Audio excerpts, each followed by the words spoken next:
మాజీ సీఎం జగన్ గారు స్పీకర్ గారికి లేఖ రాశారు. మాకు ప్రతిపక్ష హోదా కావాలి. 10% కన్నా ఎక్కువ ఉంటేనే ప్రతిపక్ష హోదా, లేకపోతే ప్రతిపక్ష హోదా ఉండదు అని చట్టంలో ఎక్కడా లేదని ఆయన చెప్తున్నారు. చట్టంలో ఎక్కడా లేనప్పుడు, మీరు అధికారంలో ఉన్నప్పుడు నేను సీఎంగా ఇక్కడ కూర్చున్నాను. దేవుడి దయ వల్ల తమ్మినేని సీతారాం గారిని స్పీకర్గా కూర్చోబెట్టాను. ఇక చంద్రబాబు నాయుడు గారికి 23 సీట్లు ఉన్నాయి. నేను గేట్లు ఎత్తితే ఇప్పటికిప్పుడు యువతలకి జంప్ చేసేవాళ్ళు చాలామంది ఉన్నారు. వాళ్ళనందరినీ లాకేసుకుంటే చంద్రబాబు నాయుడు గారు ప్రతిపక్ష హోదా కూడా కోల్పోతారు, అక్కడ కూర్చోలేరు అని అసెంబ్లీ సాక్షిగా మీరు చెప్పారు. దీనికి అర్థం 10% కన్నా తక్కువ ఉంటే ప్రతిపక్ష హోదా లేనట్టే కదా. తెలంగాణ మాజీ సీఎం కేసీఆర్ గారు తన అధికారంలో ఉన్నప్పుడు తమ ప్రభుత్వానికి ప్రతిపక్ష హోదాలు, ప్రతిపక్షం అనేది ఉండకూడదని చాలామంది ఎమ్మెల్యేలని తన వైపు తిప్పుకున్నారు.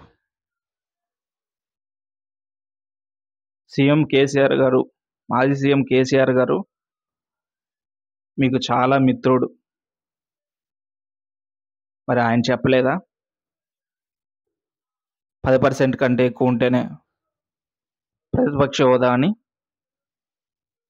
చట్టంలో ఎక్కడ లేనప్పుడు స్పీకర్ గారికి లేఖ రాయటం ఎందుకు?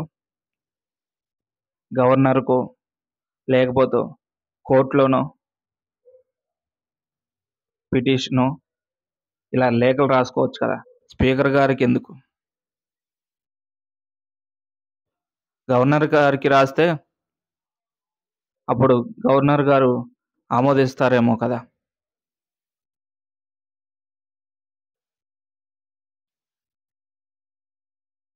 అధికారం లేనప్పుడు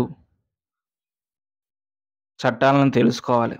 ఇప్పుడు మీరు సామాన్య ఎమ్మెల్యే మాత్రమే, పులివెందుల ఎమ్మెల్యే గారు మాత్రమే.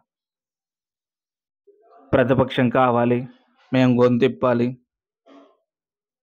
చంద్రబాబు నాయుడు గారు చేసిన మంచి అయినా చెడైనా మేము చెడుగానే చూపించాలి, ఒకప్పటిలాగా రెచ్చిపోవాలి, మాకు మైక్ ఇవ్వాలి, మాకు క్వశ్చన్ చేసే అధికారం ఇవ్వాలి.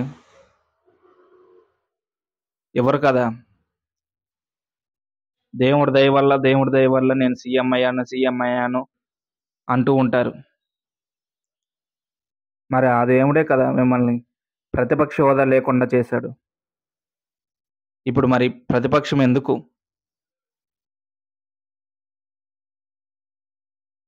అధికారంలో ఉన్న వాళ్ళు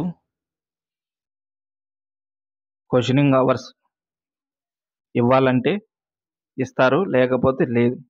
అందరికీ ఎమ్మెల్యేలకి అందరికి ఇచ్చేలాగే మీకు కూడా ఇస్తారు. అంతేకాని సపరేట్గా ప్రతిపక్షంలాగా ప్రభుత్వం మీద బురద చల్లాలని చూస్తే ప్రతిపక్ష హోదా రాదు, అసలు ఇవ్వరు.